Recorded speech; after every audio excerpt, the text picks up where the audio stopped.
ช่ว่ามันได้เงิน60,000ศพแตกพี่น้องเอ้ยนาวแห้งโตเอา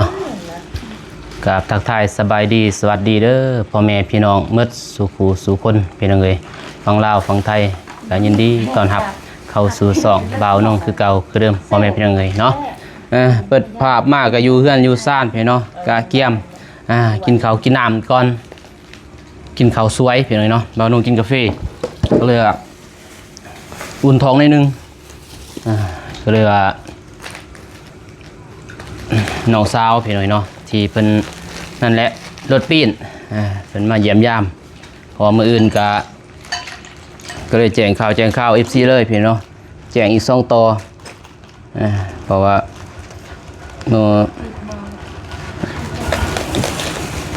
อื่นสิผูกต่อแขนพี่เนาะสบายเด้อนางเด้อน้องเพิ่นพี่เนาะที่เพิ่นนั่นแหละเจ็บหัวตอนนี้แต่ว่าแค่นี้นึงพี่น้องกินยากินเขากินยาเป็นไงเนาะกินมื้อนี้ก็อาหารดีออมหอยพี่น้องเอ้ยออมหอยแล้วก็ปลาเข็งแล้วไข่เจ้ากินได้ไข่ตัวนี้ก็ได้เป็นหยังปลาก็ได้บ่เป็นหยังกินได้หมดผิดนะใส่ว่าถ้วยเว้ยเอาถ้วยนึงตีนั่นบ่กินกับข้าวเจ้าได้น้อยๆเห็นปะโมกินบอกเขาเจ้าลูกไบเดอร์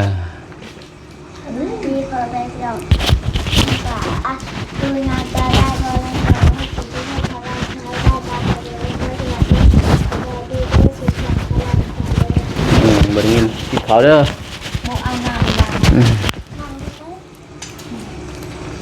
สบายเด้อหิวข้าวเป็นยังไงไปตลาดมาหนึ่งเลยไปซื้อนี่ซื้อเกิบบ่าวนุ่งซื้อเกิบเพิ่นน้องเอว่าเพิ่นนอนเป็นยังไงกลางคืนมาซ้อมาเด้อพี่น้องกินข้าวกินน้ำน้ำกันมากินข้าวเจิดกินแล้วบ่มาติมันเจาะบ่จักน้อยป้าจะเอ้ยพี่น้องจะน้อยเอาลงจิตเขาก่อนพี่น้องเลยแบบจืดเขาเจ้าไอ้เกล้าสู้เอาจืดเขาเจาะโอ้ยบ่เห็นดอกเบิ่งนี่เดือมมันเห็นเบิ่งนี่แหละติดแขวนะกระโนนตัวนี้ติดแล้วมันเป็นก้วนเด้ยาแล้วกินแล้วก้วนติดเลยก้วนเอ้ยโอ้ขากลีข้าเจ้าพี่น้องมันจะได้เจ้าเขาไม่นอนมันจะได้เงินเราเตียงลงมาหอดเซ่แล้วพี่น้องไงเนาะคืนนี้แต่เพิ่นมาทางนี้แหละก็หอดขึ้นเพิ่นเลยไปนอนอยู่เซ่บ่มีทางผู้ใหญ่เพิ่นปลาใส่ปลาหมอไทยเอิ้นดาราเขาเอิ้นว่าปลาเข็งใหญ่เนาะปลาแผดเราเอิ้นปลาแผดพี่น้องไงมาเด้อกินข้าวกันแจกข่าว24เลยพี่เนาะบ่ได้อยู่ไกลมื้ออื่นแม่นมื้อวันผูกคอต่อแขนน้องเอวาเพิ่นพี่น้องเนาะมื้อวันบ่กะปิบ่กะพอดเป็นถึกมื้อวันกะพอดแล้วก็เฮ็ดอีกวันอาทิตย์พี่น้องเอ้ยเนาะพอดีบ่เตียงเพิ่นลงมามื้อแรกก็น่าจะฮอดเพิ่นลงเพราะว่าเพิ่นก็กินข้าวกินน้ำแล้วพุ่นแหละหรือว่าสิแวะเฮือนน้องเมฆบ่เพิ่นแล้วบางทีก็บ่ยันพาผู้ใหญ่เพิ่นไปหาเที่ยวเกินว่าพาเพิ่นไปเที่ยวไปยังก็บ่ทันฮู้เป็นหยังเนาะหรือว่าเพิ่นสิลงมาเลยไปยังทันฮู้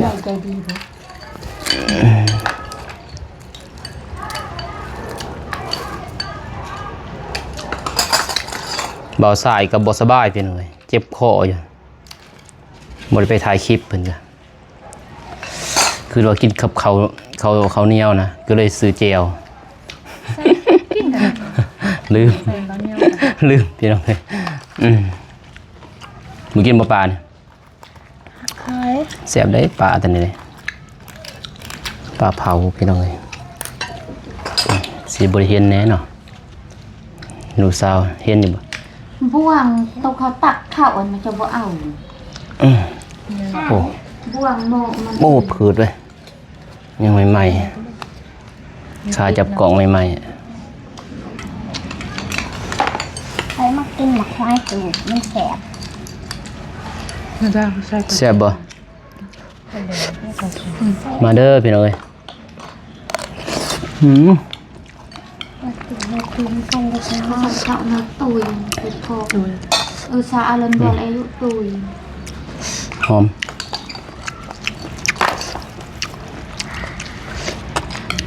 อืม พี่ข้างเคยเผ็ดหนึ่งบุกินเผ็ดคือแบบเผ็ดอีหลีแล้ว อ๋อก็แต่อะไรอยู่ได้ น้องเดียวขายลงกินเผ็ดเลย คนเจ้าจะบ่เคยกินจะกินเธอเดียวต้องเผ็ดแซ่บปากสบจะหมด กินรสมันไปปัวแพ้ อืมบริเวณเขาพี่น้องเขาหมด ไม่ได้ฮอตเผ็ดคือกันนั่นน่ะเผ็ดค่ะ นี่เนาะเลือเนาะเหมือนกันใส่ นะใส่ไอ้บูมาอ่ะไม่กินเหนียวพอเหนียว เดี๋ยวแล้วยังลาย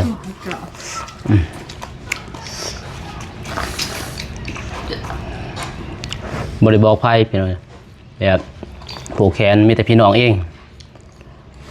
บริเห็นหยัง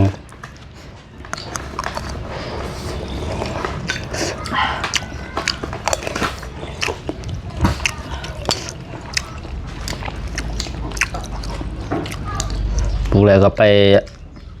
เยี่ยมยามไปแล้วน้องสาวสลี น้องน้ำแบบไฟ พันเห็นบุคคลขึ้นเนี่ยสงสัยจมหาวะสลีพันเห็นสลีอ่ะ นั่นเราบาบูมาอะไร สลีเซาเจียไปหน่อยมาหนงฟันขึ้นสงสัยจมเนี่ยเหมือนดนนะเป็นเดือน เป็นเลือเนาะมันว่า สีขาวเดือนเลยดิ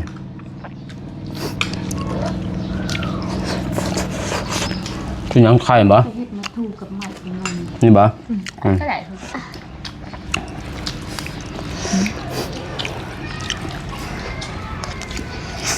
อืม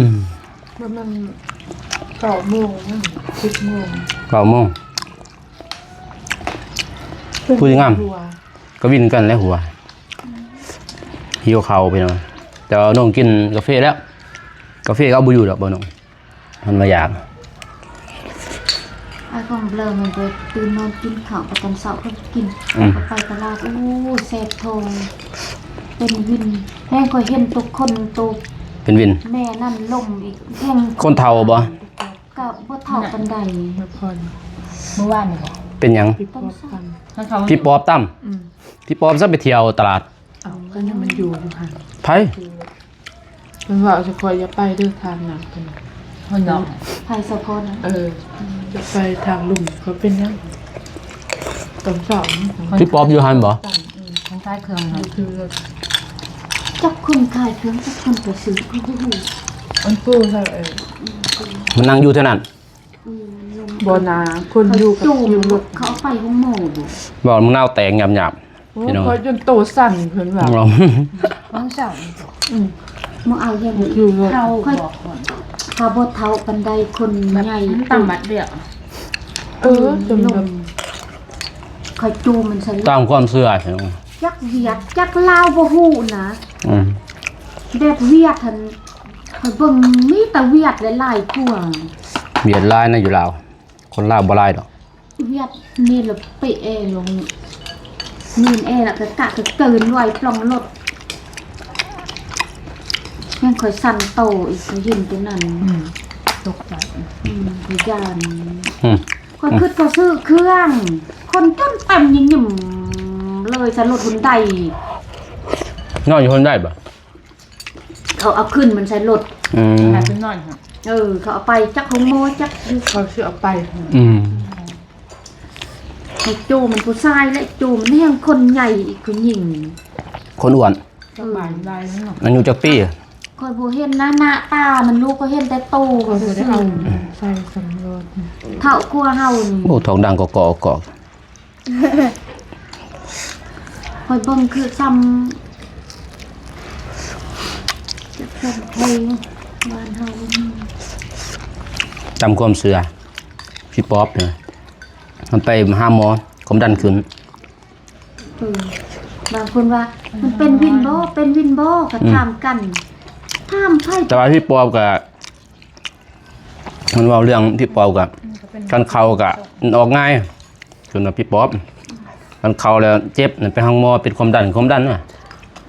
ไปปวดมันพี่ป๊อปเจ็บแต่ก็เศร้าเลยบ่เป็นหยังกันพี่ป๊อปตามความเสือเพิ่นว่านั่นเนี่ยพี่ป๊อปเที่ยวตลาดยามกลางคืนพี่น้องตลาดเมืองท่าแตงระวังเด้อ คือว่าบ้านนึงบ้านนี้นะหันตานี่ที่เขาถือพา เดินลูกเขา เขา ก็ ไป พา ขายเครื่อง เดี๋ยวนี่ แต่กี่ อืม ขายไปซื้อนี่นะ ดูนี่ ส บ่ องโมงหนึ่งโมงไป ไปขายผักเต้ส้ม3 โมง เขาเห็น จุด บ่ เรื่องบ่ดีแต่ โอ้ยคือ เขาเข็ดเราไปเอาโมตาย3 คนเลยดิ มันนำเลยป่ะพี่ป๊อปนำพี่น้อง มาเขาเบิ่งงามเขามีแต่ พี่ป๊อปกิน อ้าวจะไปกลางคืนยังมาก ลูกแม่เลี้ยง หอมเนาะ มันคือพาจน7-8 เดือนมันเจ็บในงาว่าเองเบิ่งทำอิดคือมันบ่ตายมันปากมันบอกเลยใส่ลูกนะให้ลูกเองมาที่มันมานี่เจ้าคือเองสิยืนบ่เองบ่ยืนเลยมันมาแบบลูกน่ะโนดมันเพิ่นคือพาเพิ่นพอดี มันหูซึกเองบ่ พอดีเขาเอาไปโมสิโกงพอดีมันตายเขาส่งงาน มันก็จมน้ำดูแล้ว คันบ่ไปหัวหมอบ่ตายบ่ ไผสิฮู้ลูกมันคือเครื่องกันมันบ่ตายอย่างนี้ เออ เอาทันทันเฮางมง่ายน้ำอีกแล้วเฮาอยาก ลูกไผ่เองนี่แต่ลูกไผ่ในทุกข์เลย ถือ ส่ง อ่ะ คุณ บอก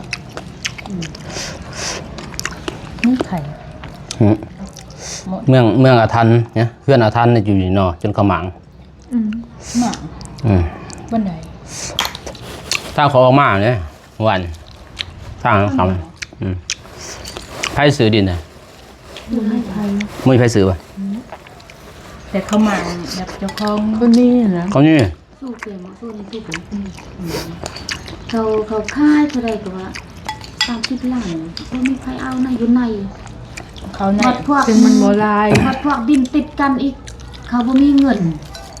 แบบทางเข้าก็ยากบ่มีทางรถ ซึ่งมันแพง วัดคือพวกแม่ลินทองกับแม่ปิงเขาบ่มีเงินแม่ อา ปิ หาร ง เนี่ย มันไม่ปิ้งเอาพี่ยังมั้ยติดเลยเพื่อน มันแพงเกินเพิ่นบ่เอา 30 แพงมันบ่เหมาะสม เอาจักเม็ด ส้มดินเห่าหรือบ่ เพื่อนลังเดียง นั่นก็ลังน้อย คือ บ่ ๆ10ปุ่น คำอยู่ไกลเพื่อนกันเดินยังเลยกับแพงกับพอเอา คือแม่ลินทอง คือแบ่งซื้อ แต่ว่าเฮา แพ ก่ ง อน ซื้อ 2 ปี 30 ล้านติดกันเลยติด 30 เฮาบ่ใส่บัดเดียวเดี๋ยวมันก็บ่มี 10ปลายล้านนั่นขายลันยาธันวาโอนเอนยาธันวาบ่ว่ายากทามเขา หายคนอื่นเขาบอกเขาบอกซื้อแล้ว ยัน คนใกล้ๆเขาบ่ซื้อดอกมัน ต่อ มัน ไปเรา น้อย ผู้อ นะ นาคตบางเทื่อเฮาผิดพลาดกันบ่ถือกันหมู่บ่ให้เอาไปทางเพื่อนซ่านเองมันยาก ตอนหาไปเขาบอกให้ไปแล้วมันทางมันเงยทางถอย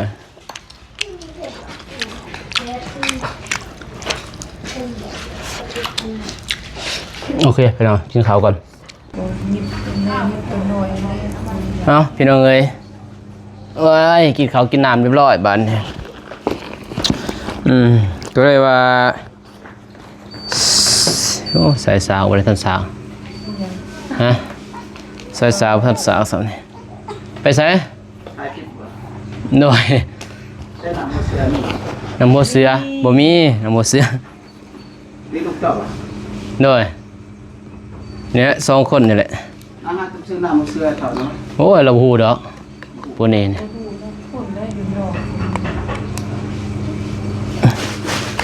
บ่หูดอกเพิ่นฮะพี่น้องเอ้ยเนาะสิมาแจ้ง FC พี่น้องเอ้ยเนาะมื้อนี้ก็นั่นผูกแขนพี่น้องเอ้ยเนาะ มื้อวันอาทิตย์นี่แหละมื้ออื่นก็เลยมีทั้งพอเพิ่นพี่น้องเนาะแล้วก็ทั้งเมด้าเพิ่นพี่น้องเนาะพาเงิน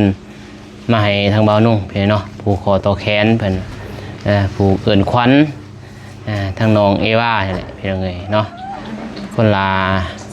500พี่น้องเนาะก็เลยว่าทุ่งบ่ใส่ให้เราก็เลยคนละ500บาทพี่น้องเนาะมันก็ถืออยู่มี2อันก็6แสนพี่น้องเนาะ1,000รวมกันเป็นพันมีทางพอหน้าพี่น้องเนาะหรือว่าพอไส้พรเพิ่นอยู่พังไทยแหละพี่น้องเนาะเพิ่นก็อุ่นผู้ขอตัวแขนหับควันล้านเพิ่นพี่น้องน้องเอวาก็500 บาทพี่น้องเนาะแล้วก็ทางแม่ด้าเพิ่นพี่น้องเนาะเพิ่นก็โอนมาเพิ่นก็เพิ่นว่าเคยซื้อเครื่องซื้อของอะไรเฮ็ดตรงยังซีบพี่เนาะทางบ่าวนุ่งนี่แหละแต่ก็ยังอยู่ยัง2 ธงพี่เนาะธงยังซีบแม่เพิ่นนั่นแหละยังบ่ทันไปแจกไปจ่ายเพราะบ่าวนุ่งว่าสิจ่ายจนหมดก็ตอนน้องเอวาสิเกิดนั่นแหละก็เลยบ่มีเวลาพี่น้องเนาะก็เลยว่าทางแม่เพิ่นก็เห็นน้องเอวาเกิดแล้วเพิ่นก็เลยว่าผู้ขอต่อแขนพี่น้องเนาะให้คือหับขวัญน้องเพิ่นร้านเพิ่นนี่แหละเพิ่นว่าเป็น500 บาทคือกันพี่เนาะบ่าวนุ่งไปเอาไปเป็น 1,000ก็เลยสิมอบให้ทางน้องเอวาเพิ่นพี่เนาะผู้ขอต่อแขนนั่นแหละก็ขอบใจทางแม่ทางพ่อเด้อเนาะที่ซัพพอร์ตบ่าวนุ่งตลอดมาแล้วก็หักครอบครัวบ่าวนุ่งพี่น้องเนาะเพิ่นหายเป็นยังเจ็บท้องบ่จักคืนนี้ก็หายหมดคืนพี่น้องหายเจ็บท้องถาม FC เพิ่นว่าเป็นหยังโรคมะเร็งมะหิ่งบ่เพิ่นเป็นมะหิ่งนี่สิเจ็บอืดๆท้องๆอะไรเพิ่นก็ทายนักพี่น้องเนาะ1 2 3 4 5 650,000 กีบพี่น้องเนาะรวมเป็น 1,000 บาทเพิ่นมอบให้และก็เลยสิมามอบให้น้องเอวาเพิ่นพี่เนาะผู้ขอต่อแขนเชื่อว่าเพิ่นมาบ่ฮอดจอดบ่ถึงพี่น้องเนาะเพิ่นก็อยู่ใกล้เพิ่นว่าก็เลยพากเป็นเงินเอาเพิ่นว่าให้ทางสาวเพิ่นโดยทางน้องเอวาเพิ่นพี่น้องเนาะนี่เอาให้เด้อนี่เด้อพอมอบแล้วทางแม่ด้ากับพอใส่พรเพิ่นอยู่พังไทยแม่ด้าเพิ่นอยู่พุ่นแหละต่างประเทศพุ่นอยู่ออสเตรเลียบ่เพิ่นอยู่พี่น้องเนาะเพิ่นก็เป็นคนไทยแต่เพิ่นไปทำงานอยู่พุ่นก็ให้ทางแม่เพิ่นขอบใจแทนลูกสาวเพิ่นพี่น้องเนาะลูกสาวนำกันนี่แหละเพิ่นแต่ว่าให้เพิ่นขอบใจเพิ่นก่อนพี่น้องเนาะเลยขอบใจหลายเด้อทางเมดาและพอใส่พรบ่โดยที่เอาที่โอนเงินให้ปะอย่างนี้ก็ได้น้องเอว่าขอให้พ่อกับแม่อยู่ดีมีแห้งเด้อความเจ็บเป็นสุดใดความไข้อย่าสูมีขอให้มีเงินเรื่อยๆสุขภาพเข้มแข็งความเจ็บอย่าได้ความไข้อย่าให้มีแต่โศกแต่ไส้หลั่งไหลเข้ามาเด้อพ่อเด้อแม่เด้อค่ะลูกก็บ่มีหยังในคำอวยพรนั่นแหละขอบใจหลายๆที่เอ็นดูเพิ่นดูนะน้องไอวาน้องอีวาโดยเป็นยังไงเนาะโอเคจับหนึ่งถ่ายรูปก่อนเป็นยังไงเนาะถ่ายรูปน้องอีวาเพิ่นเติบปึ๊บเอาโอเคเอาเป็นยังไงเนาะโอเคเป็นยังไงเนาะบ้านน้องก็สิปิดคลิปเพียงเท่านี้ก่อนพอไม่เป็นยังไงเนาะบ้านน้องก็เสียดูให้กินสักผ้าสักมืดแล้วบ่ปั่นเลยบ่แล้วก็บ้านน้องก็สิเฮ็ดเวียกงานพี่น้องเนาะกะเกียมนั่นแหละเบาเตียงเพิ่นมากับพื้นที่มืออื่นพี่น้องเนาะน่าจะลงมาลาวใต้มือกันมาแล้วตอนนี้อยู่ปากเซ่เนาะคืนนี้เพิ่นนอนอยู่พุ่นพี่น้องเนาะ บ่าวนุ่งก็บ่ได้เซ็นหาเพิ่นคืนนี้พอบ่าวนุ่งก็เพิ่นว่านอนแต่หัวค่ำแล้วก็ร้านเพิ่นซอเมื่อยไปเนาะบ่าวนุ่งเป็นทิศเด้เป็นเพิ่นมานอนแบบบ่ฮู้เมื่อเลยก็มีเนาะเมื่อยแฮงก่อนอื่นมัดก็คลิปนี้ก็มีหลายไปเนาะมีแต่นี่แหละมาขอบใจทางพ่อวันไส้เพิ่นแล้วก็เมด้าเด้อเนาะที่ซัพพอร์ตเกินว่ามาผูกคอต่อแขนลูกหลานเนาะอยู่ดีมีแห้งนั่นแหละก็ขอบใจทั้งแม่ทั้งพ่อเด้อขอให้ทั้งสองทานเพิ่นจงดีมีแห้งความเจ็บอย่าได้ความไข้อย่าสิมีเด้อแม่เด้อเนาะทั้งพ่อสุขกายสบายใจเกินนะนอนได้เงินหมื่นตื่นได้เงินแสนแบนมือมาได้แก้วมาโทษหาอย่าได้มาเบียดเบียนเสน่ห์กันใหญ่ก็อย่ามาไกลเด้อพ่อเด้อแม่เด้อสุขภาพร่างกายแข็งแรงพร้อมความครัวเมิดสู่ทุกคนเด้อสาธุพี่น้องเอ้ยเนาะโอเคพี่น้องเอ้ยเนาะคลิปนี้บ่าวนุ่งก็สิจบเพียงเท่านี้ก่อนพบกันใหม่คลิปหน้าเด้อพี่น้องเอ้ยคลิปนี้บ่าวนุ่งและครอบครัวขอกล่าวคำว่าสบายดีพี่น้องเอ้ยพบกันใหม่คลิปหน้าเนาะมีแต่แจ้งข่าว FC นั่นแหละมื้ออื่นพี่น้องพรุ่งนี้ผู้ขอต่อแขนน้องเอวาเด้อพี่น้องเอ้ยเนาะผู้ใดอยู่ใกล้ FC อยู่เมืองท่าแต้งพี่น้องเอ้ยเนาะหรือว่าอยู่ต่างแข้งอยากมาเยี่ยมมายามทางบ่าวนุ่งก็ยินดีเด้อพี่น้องเอ้ยเนาะอยู่เมืองท่าแต้งบ่าวนุ่งอยู่บ้านห้วยทรายพี่น้องเนาะอยู่ตัวเมืองโลดพี่น้องเอ้ยเนาะมาอะไรก็โทรหาบ่าวนุ่งก็ได้พี่เนาะเบอร์โทรติดต่อมีหมดก็พี่น้องเอ้ยเนาะใต้คลิปหรือว่าเครื่องกลางคลิปก็มีพี่น้องเอ้ยเนาะพบกันใหม่คลิปหน้าคลิปนี้ขอกล่าวคำว่าสบายดีพี่น้องเอ้ยเนาะไปบ๊ายบาย